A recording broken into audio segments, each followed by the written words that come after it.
Something that kills you or somebody around you. Falling from a building. Skydiving without a parachute. Maybe a stampede. Untied shoes. Monkeys. Ninjas for sure. The mafia. Bad takeout. Somebody with a samurai sword trying to chop somebody's head off. A bobcat. Oh, a bad dad joke is very deadly. So what do you consider lethal? For most, it's either the dangers they sense immediately around them, or it's based on an experience they had. We asked random people what they thought was the #1 killer of teens in America. Here's what they said. I want to say drunk driving. Drunk driving. Yeah. Sex, drugs, and alcohol. Possibly drug overdose? Drugs. Cigarettes. Drinking. Online dating. The #1 killer of teens in America is something we've all participated in: reckless and distracted driving. We have all seen someone send a text while driving, post a picture, dig through a bag, or turn to talk to friends, all while supposedly keeping their eyes on the road. So, for the next few minutes, we want to show you the lives that have been shattered by reckless and distracted driving, and the simple things that you can do to avoid becoming a statistic. Cuba police say they now have a prime example of the damage distracted driving can cause. A Central California teenager is behind bars after a car crash that killed her younger sister. Live on Instagram while driving, her younger sister was killed. The crash was all recorded, and this is a distracted driver. There were 2 minors in the car, and they were not wearing seatbelts.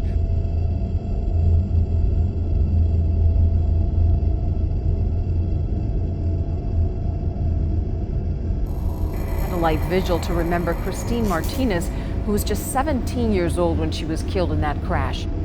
The 18-year-old Summer Solomon was behind the wheel when she lost control, the car rolling 3 times.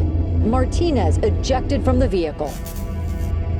Through tears and candlelight, they gathered, united in their grief, mourning a young life cut short. She was always so happy on the field.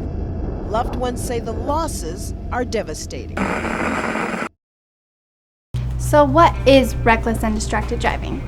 Distracted driving is any time you have to take your eyes off the road, your hands off the wheel, or when your mind is not focused on driving for any reason. And reckless driving is speeding and acting like a total fool. Now for the simple part. How do we keep from needlessly dying in a car crash? That's easy. First, tell your friends that as much as you love them, to sit down and be quiet. Second, realize that you decrease the risk of crashing your car by 2,000% when you don't text and drive. Third, come to terms with the fact that you might have to wake up a few minutes earlier so you're not speeding or running stop signs while putting your life and the life of others at risk. Still not exactly sure what reckless and distracted driving is? Let's see what our resident experts have to say. Oh, it's on? Oh, hi, my name is Lex. Oh, and I'm Hayden. And we're here to help you save lives. Like mine. Because distracted driving is deadly. Deadlier than my grandpa's farts. Gross, dude. Ew. And gross like all you kissy-faced kids that drive. You boys are like, hey, baby, give me a kiss. And you girls like, oh, you're so hot. I'll give you all the kisses in the world. Besides being nasty, you're not looking at the road. And what's if you eat in the car? You have drink in one hand and a burger in the other. And think you could steal with your knees? You ain't Spider-Man. Do you really want your last meal to be off the dollar menu? And last but not least, your phones. It doesn't matter if you're driving hands-free, but when you're on it, you're driving brain-free. And taking pictures of yourself and texting your friends, that's stupid. Lex, no name calling. No matter how lame driving with your phone in the car is. Sorry. Not sorry. Well, a lot of you should be sorry. Seriously, you gotta cut the distracted driving. Put 2 hands on the wheel, eyes on the road, and your brain focused. The reason this is so important to me is that I recently lost my 19-year-old cousin, Christian, in a crash that was completely avoidable. And I miss him every day.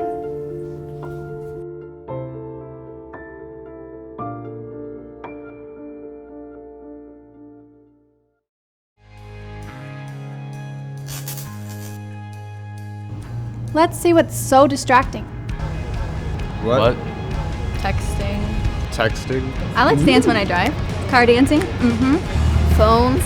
trying to find the right song. Reading a book, food. I get distracted by directions a lot. Talking to friends. Doing makeup. I admittedly have changed and drove before. I tried to write a paper on my laptop while I was driving. What we often hear from victims is that they never thought it would happen to them. That their son, daughter, friend, or classmate could be involved in a fatal car crash. And no one could imagine causing such a tragic event. Let me tell you about Donovan. He was my teammate. He was my son. He was a classmate. He was my best friend. He was my boyfriend.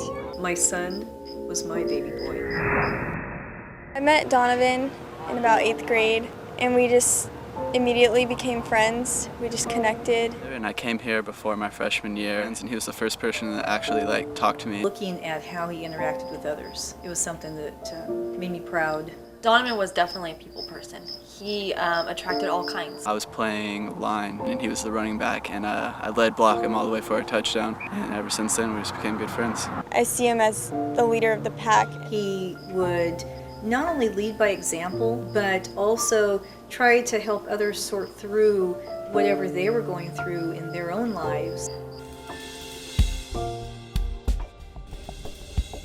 A day I'll never forget. Life as I knew it ended forever. And then we were driving home. We were just kids having fun. I was going over the speed limit excessively, and we were blaring the music up really loud. And I noticed that we were going pretty fast. And it was causing the car to swerve back and forth. And we were making fun of her, telling her can't you keep the car in a straight line? My response was, oh, like this? And I jerked the wheel back and forth. I remember all the sounds of the car crashing. I looked around and I see Donovan, but he wasn't moving. So I sat with Danica. I kept telling her, Donovan's dead. Donovan's dead. I even remember calling out Donovan's name and, hoping that he would hear me and just get up. The Madera Ranchos community is mourning the death of a teenager killed in a car crash early this morning. Not my son. Not my boy. And I think that was one of the most painful things to experience, was hearing a mother cry about her son. The screaming of a mother just now finding out that her son is dead. And all simply because of something that was so preventable.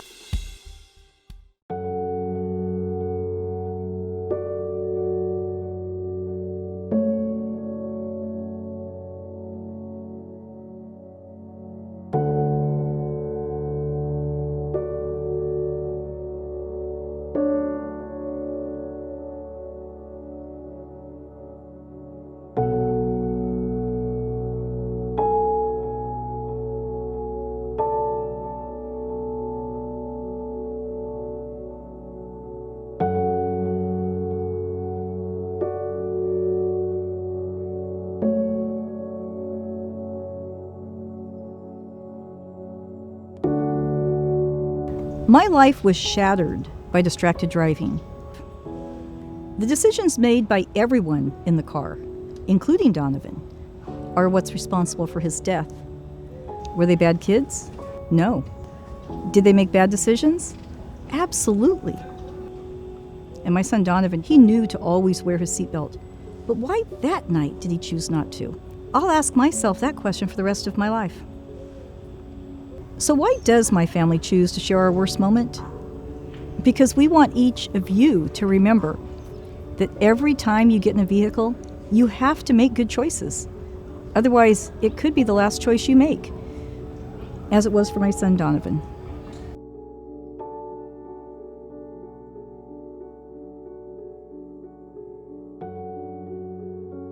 So we've heard the compelling stories. We've seen the stats, and you understand the simplicity of the message. What is most lethal to young people is making poor choices in a car. The good news is that we have the power to change and stop the #1 killer of young people in America. When you are behind the wheel, focus on the road ahead of you and make good decisions each and every ride. If you're a passenger, don't distract the driver, and everyone gets to where they're going safely. Finally, visit what'slethal.com. Together, we can save lives.